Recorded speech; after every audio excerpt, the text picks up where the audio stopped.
যুবকটা যখন বলছে আমি গুনাহ করছি, কিভাবে আল্লাহ মাফ করবেন, গুনাহটা কি?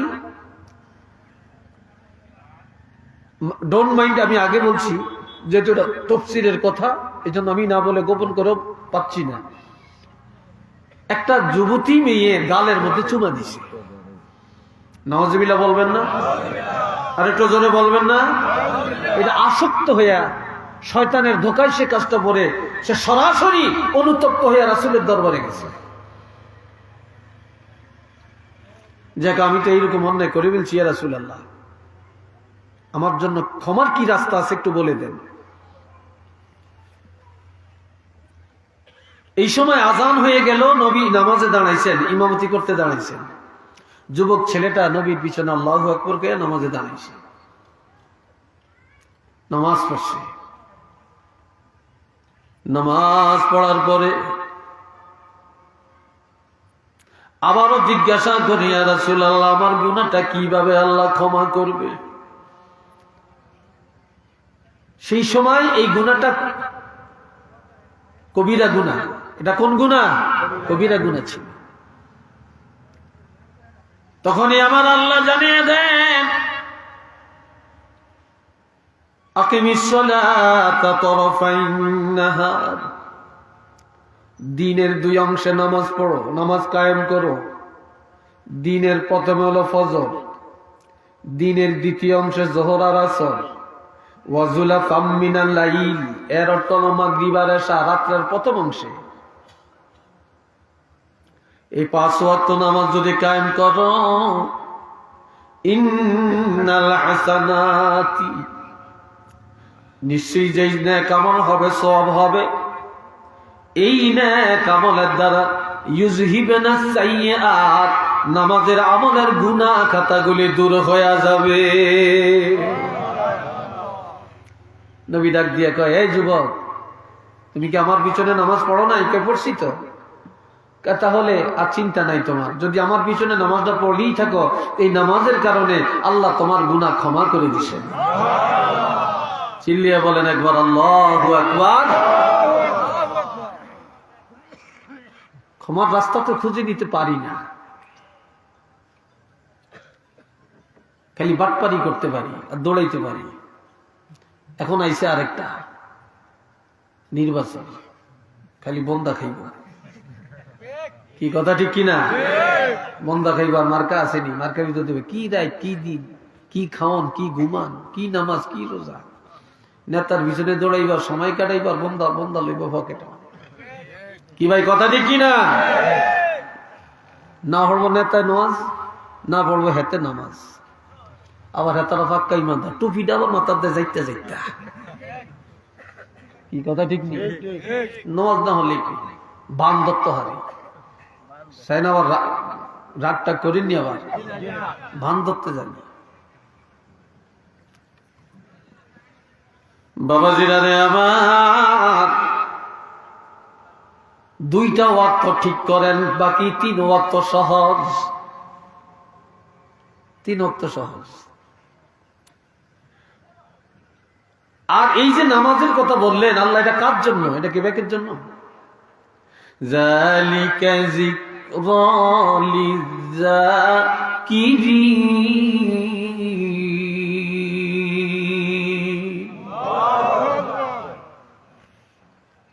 আমার আল্লাহ বলেন এটা হলো উপদেশ গ্রহণকারীদের জন্য। নসিহত শোনার পরে যারা এই নসিহত কার্যকর করার নিয়ত, সহি নিয়ত যাদের আছে, উপদেশ যারা মানে, তাদের জন্যই কোরআনের উপদেশ। সূরা আরাফে আল্লাহ বলছেন, ওয়া যিকরা লিল মুমিনিন।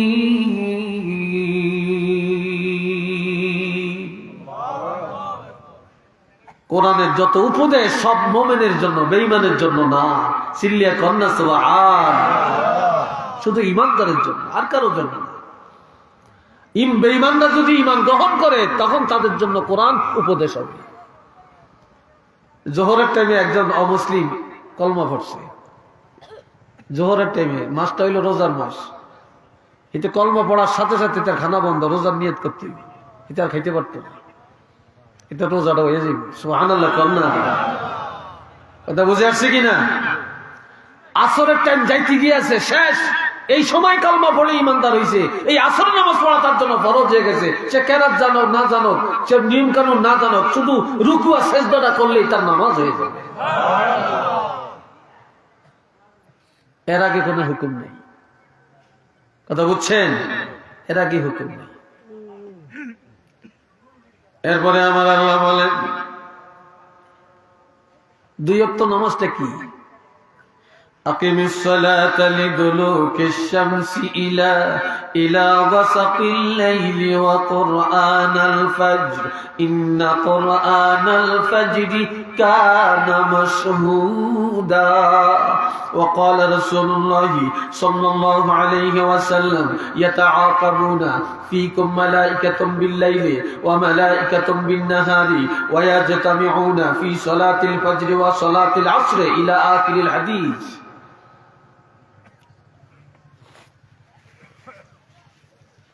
বিরক্ত লাগে উঠছে, কষ্ট লাগে উঠছে। হ্যাঁ, ওয়াজ যা কম করিয়াম, আজ লম্বা করতাম না বেশি। হ্যাঁ, অনেকই দোষ হইল নাকি? এ ভাইরা খেয়াল করেন, আমার আল্লাহ বলেন বান্দারে, সূর্য যখন পশ্চিম আকাশে ডুলে পড়ে, আসরের টাইম হয়ে যায়, তখন তোমরা ওযু করে আসরের নামাজে দাঁড়িয়ে যাবে। আবার রাত্রের কঠিন অন্ধকার আসা পর্যন্ত নামাজ পড়বে। ফজরের সময় যখন হবে, মুয়াজ্জিন আযান দিবে, ওযু গোসল করিয়া পবিত্র হয়ে আর ইমামের পিছনে গিয়া দাঁড়াবে। কেন না ইমাম সাহেব ফজরের সময় লম্বা কেরাত পড়ে, ঠিক নেই? কথা কয় না, ঠিক নেই? সব নামাজের চেয়ে ফজরের কেরাতটা কি একটু লম্বা। ইমামের পিছনে দাঁড়িয়ে এই লম্বা কেরাতে শরীক হবে। যখন ফজরের নামাজে দাঁড়িয়ে যাইবা, আমি আল্লাহ ঘোষণা দিলাম, ফজরের সময় লক্ষ লক্ষ অসংখ্য রহমতের ফেরেশতা জমিনে চলে আসে। আমি আল্লাহ রহমতের ফেরেশতারা তোমাদের নামাজের সাক্ষী হয়ে যাবে। সাক্ষীটা দিব কতক্ষণ? এটাও তো জানতেই। আসেন এবার তাফসীরে কি আছে। আপনাদের দেশ একটা লোক ভালো নামাজি ভদ্র, যে কোনো ভাবে ষড়যন্ত্রে হোক, যে কোনো কারণে হোক, একটা কে মামলার আসামি হয়ে গেছে, পুলিশে হ্যান্ড করা লাগে, টাইনা লইয়া যাইতেছে, বুঝছেন? টাইনা লইয়া যাইতেছে। চেয়ারম্যানের লগে ফতে দেখা হয়েছে, কিও এর কই নেন, কইতে ওয়ারেন্টের আসামি। আমি এলাকার চেয়ারম্যান, আমি জানলাম না, এর নিয়ে যান। আমি তো জানি এই লোকটা ভালো, আমি সাক্ষী দিতে পারি, আমি এই ইউনিয়নের চেয়ারম্যান, আমার এই ইউনিয়নে এই লোকের চেয়ে ভালো লোক আর নেই, তারা ছেড়ে দেন, কোনো অন্যায় করলে আমি দেখবো, বিচার আমি করবো, আপনারা নিবেন কেন? তো চেয়ারম্যান কাড়িয়ে রেখে দিছে। এরকম হয় না? কি বলেন, হয় কি না? কিয়ামতের ময়দানে আপনার গুনার কারণে ফেরেশতারা কড়া লাগায়া জাহান্নামের দিকে নিয়ে যখন টানাটানি করবে, রওনা দিবে, ফেরেশতারা সামনে দাঁড়িয়ে বলবে, লোকটারে কোথায় নিয়ে যাও? কয় জাহান্নামে। কয় কেন? কয় লোকটা জাহান্নামী, এত গুনাহ করছে। আমরা একটা জিনিসের সাক্ষী দিতে পারি, এই লোকটা আসরের নামাজ আর ফজরের নামাজ ছাড়ে না। এই লোকটা ফজরের সময় ইমামের পিছনে দাঁড়িয়ে দাঁড়িয়ে নামাজ পড়েছে, আমরা সাক্ষ্য দিতে পারি। আমার আল্লাহ বলবেন, আমার ফেরেশতারা যাকে ফজরের নামাজের সাক্ষী দিল, আমি আল্লাহ এই সাক্ষীটাকে কবুল করিয়া তাদেরকে আমি ক্ষমা করে দিলাম।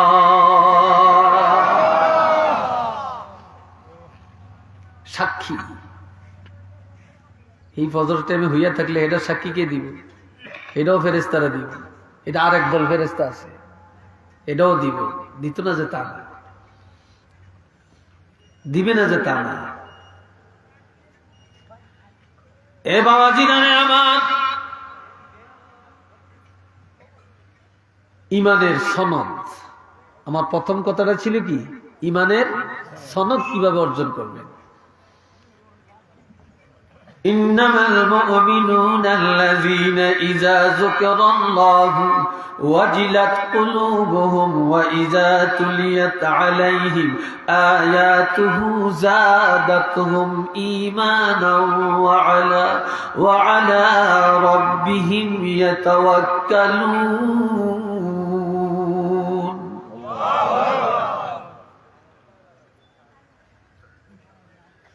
নিশ্চয়ই ঈমানদারগণ যখনই আল্লাহ জিকির করে, মুমিনরা যখন আল্লাহ জিকির করে, আল্লাহর ইবাদত করে, মুমিন যারা তাদের অন্তর আল্লাহর ভয়ে নরম হয়ে যায়। ওয়াজিলাত কুলুবুহুম, তাদের অন্তরটা গলে যায়, নরম হয়, রহমতের ঢেউ শুরু হয়ে যায়। মুমিনরা যখন ওয়াইজা তুলিয়াত আলাইহিম আয়াতুহু যাদাতুহুম ঈমানা, মুমিন যখন কোরআন তেলাওয়াত করে বা কোরআন তেলাওয়াত শুনে, এখন গান শুনে তেলাওয়াত শুনতে চায় না, কি ভাই কথা ঠিক কিনা? গান শুনে কোরআন তেলাওয়াত শুনতে চায় না। যে ফেসবুকে আপনি গান শুনেন, যেই মোবাইলে, সেই মোবাইলে কোরআন তেলাওয়াতও আছে, কিন্তু এটা শুনতো না, কি ভাই কথা ঠিক না? ওটা শুনবে না, রুচি তো খারাপ, অন্তর তো মরা। আমার আল্লাহ বলেন, যখন এই কোরআন শুনে অথবা কোরআন পড়ে, তখন ঈমান তাজা হয়, ঈমান বেড়ে যায়, ঈমান বেড়ে যায়, ঈমান তাজা হয়ে যায়। ওয়া আলা রাব্বিহিম ইয়াতাওয়াক্কালুন, ঈমানদারেরা দুনিয়ার কারো উপর ভরসা করে না। ঈমানদারেরা আমার আল্লাহর উপরে ভরসা করে চলে। ওমাই ইয়াতাওয়াক্কাল আলাল্লাহি ফাহুয়া হাসবু, যে আল্লাহর উপরে ভরসা করে, পৃথিবীর আর কোন তাওয়াক্কুলের দরকার নাই, আমার আল্লাহ তার জন্য যথেষ্ট হয়ে যাবে। একটু মারহাবা জোরে কর না, আলহামদুলিল্লাহ জোরে কর না। এরপরে কি, এটা ঈমানের, আপনার মধ্যে এটা আছে কি না? তাওয়াক্কুল যদি থাকে, আপনি ঈমানদার। যদি ইবাদত করলে, জিকির করলে, দুরূদ পড়লে, ওয়াজ শুনলে, তেলাওয়াত করলে যদি আপনার কাছে মজা লাগে, স্বাদ লাগে, দিলে রহমত আসে, বুঝবেন আপনি ঈমানদার। এই সার্টিফিকেটটাকে আরেকজনই দিতে পারবে? পারবে না, এটা আপনাকে অর্জন করতে হবে। এরপরে দেখি, আল্লাযীনা ইয়াকিমুনাস সালাতা, আযান হবে, নামাজের টাইম হবে, দরবার বন্ধ, সালিশ বন্ধ, ব্যবসা বন্ধ, রাজনীতি বন্ধ, সমাজনীতি বন্ধ, ব্যবসা নীতি বন্ধ, বিবির সাথে প্রেম প্রীতি বন্ধ, কথাবার্তা বন্ধ, মেহমানের সাথে বন্ধ, খাওয়া দাওয়া বন্ধ, আমার নামাজ আগে। সুবহানাল্লাহ কোন না? কি আগে? আমার নামাজ আগে। নামাজ যারা কায়েম করে, দুনিয়ার সব লাথি মারলেন, আপনি নামাজে দাঁড়িয়ে গেলেন, আপনি ঈমানদার। وَمِمَّا رَزَقْنَاهُمْ يُنْفِقُونَ,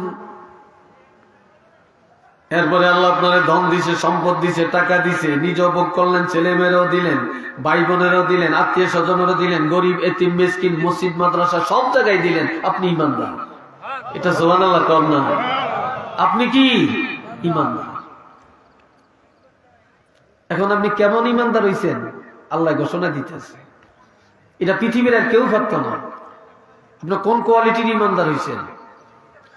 উলাইকা হুমুল মুমিনুনা হাক্কান,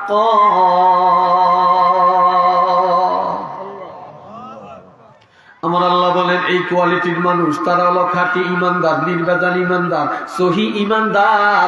আমি আল্লাহ তাদের ঈমানের সার্টিফিকেট দিয়ে দিলাম, তাদের ঈমানের মধ্যে কোনো ভেজাল নাই। হিসি দিয়া কয় না সুবহানাল্লাহ? এরা বাইচে কই? সবাই এক আওয়াজে বলেন সুবহানাল্লাহ। এখন আমাদের ঘরে পুরস্কার, আপনারা যে ঈমানদার সার্টিফিকেটটা কে দিছে? এই কথা কর না, কে দিছে? আরো তো আওয়াজ দিয়ে এখন কে দিছে? কোনো কইল্লা মইল্লা চললেই দিছে কে?